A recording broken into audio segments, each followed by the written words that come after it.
Lump sum इन्व्हेस्टमेंटमध्ये जास्त return मिळतात की SIP मध्ये, हा प्रश्न काल एका फॉलोअर्सनी मला विचारला. तर नक्कीच लमसम इन्व्हेस्टमेंटमध्ये SIP पेक्षा जास्त रिटर्न मिळतात. ते कशा पद्धतीने, तर एका एक्झाम्पल मधून आपण समजूयात की सपोज क्लायंट यांनी 10,000 रुपये पर मंथ SIP केली 20 वर्षांसाठी, तर जवळपास 24 लाख रुपये त्यांची इन्व्हेस्टमेंट अमाऊंट होईल आणि 99,91,000 रुपयांचा पूर्ण कॉर्पस होईल.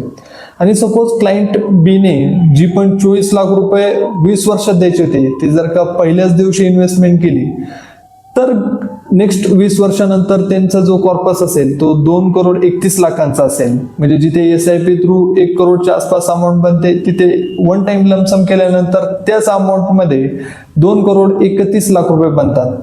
बट लमसम करते वेळी मार्केट ओव्हरबॉट झोन मध्ये तर नाहीये किंवा खूप जास्त एक्सपेन्सिव्ह तर झालेलं नाहीये, हे बघणं महत्वाचं असतं. Okay, thank you.